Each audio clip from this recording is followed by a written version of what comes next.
وَرِضْوَانٌ مِّنَ اللَّهِ اکبر، اللہ کی رضا سب سے بڑی ہے۔ دنیا ہی نے جنت میں جتنی بھی نعمتیں ہیں، تمام نعمتیں ایک طرف، رضوان الہی ایک طرف، پھر بھی اس کا مقابلہ نہیں کیا جا سکتا۔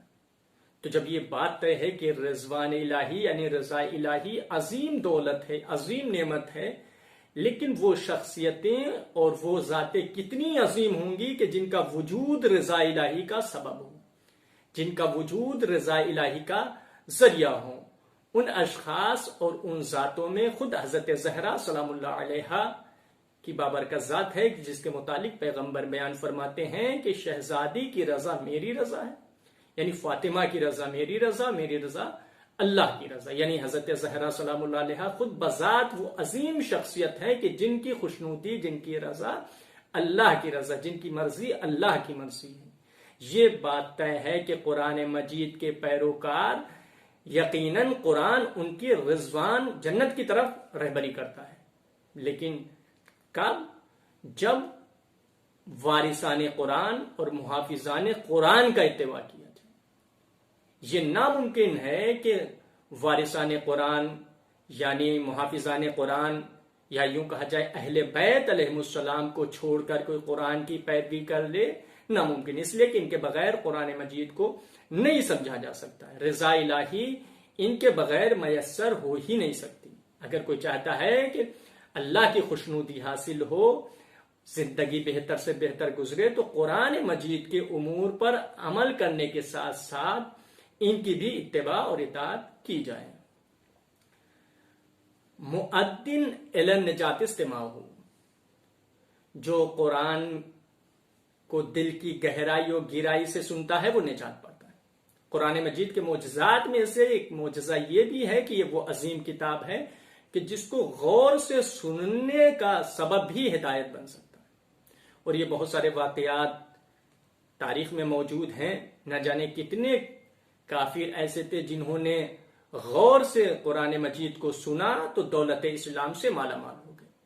نہ جانے ایسے بہت سے مذہبی معصیت کار یعنی گنہگار بندے جنہوں نے قرآن مجید کو غور سے سنا تو انہیں توبہ کی توفیق میں اثر ہو گئی۔ نہ جانے کتنے ایسے افراد جنہوں نے قرآن مجید کو غور سے سنا، ان کا راستہ منحرف تھا لیکن راہ اعتدال پا لیا۔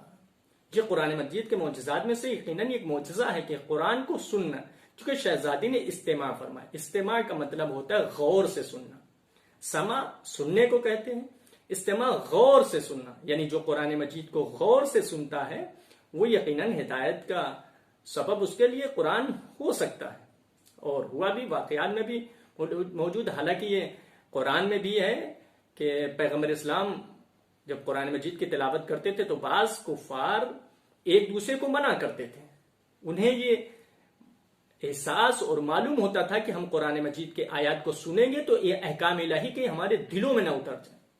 یعنی یہ ایک معجزہ ہے کہ خود کفار کے جن کا قرآن پر ایمان نہیں تھا لیکن قرآن کی جاذبیت کو جانتے تھے کہ قرآن مجید وہ عظیم کتاب ہے کہ جن کے احکامات کو بزبان رسالت اگر ہم سنیں گے تو یقیناً ہم دین اسلام کی طرف مائل ہو جائیں گے۔ اور اس سلسلے سے آپ دیکھیں سیرت ابن ہشام کی پہلی جلد میں یہ روایت موجود ہے کہ مورخین کہتے ہیں کفار قریش کے دلوں میں آیات قرآنیہ کے سننے کا اشتیاق اس قدر موجزن تھا کہ رات کے سناٹے میں خانہ مرسل اعظم کے گرد چھپ جاتے تھے تاکہ قریب صبح جب پیغمبر اسلام قرآن مجید کی تلاوت کریں تو وہ تلاوت کے سوز و آہنگ سے لطف حاصل کریں۔ یعنی کفار قریش جو یقیناً رات کی تاریکی میں پیغمبر اسلام کے گھر کے پاس آ کر چھپ جاتے تھے تاکہ صبح کے وقت قریب صبح جب پیغمبر اسلام تلاوت قرآن کریں گے تو ان کی تلاوت کی جو شیرینی اور جو سوز و آہنگ ہے اس کو سن کر ہم لطف حاصل کریں گے۔ یہ قرآن کی عظمت ہے کہ جس کا سننا بھی یقیناً نجات کا سبب ہو سکتا ہے۔ پیغمبر اسلام کی مشہور حدیث ہے، آپ بیان فرماتے ہیں کہ میری امت کے معزز لوگ دو طرح کے ہیں، دو طرح کے لوگ معزز ہیں، عظیم ہیں، صاحب قدر ہیں۔ قابل قدر ہیں. اول شب بیدار، یعنی جو شبوں میں عبادتیں کرتے ہیں، شبوں میں ریاضتیں کرتے ہیں، شب میں جو اللہ کی بندگی کرتے ہیں، عبادت کرتے ہیں، وہ. دوسرے حاملان قرآن. حاملان قرآن کا مطلب قرآن کو سمجھنا، اس کو پر عمل کرنا، اور قرآن سے انسیت پیدا کرنا. جیسے ماں باپ کو اپنی اولاد سے انسیت ہوتی ہے، محبت ہوتی ہے، ویسے حاملان قرآن کو قرآن سے انسیت ہوتی ہے. یعنی وہ اپنی زندگی کے ہر مرحلے میں قرآن کو راہ نجات سمجھتے ہیں، اپنی زندگی کا ہر فیصلہ قرآن سے کرتے ہیں. گویا وہ اپنی زندگی قرآنی زندگی بنا لیتے ہیں. وآخر دعوانا ان الحمد للہ رب العالمین.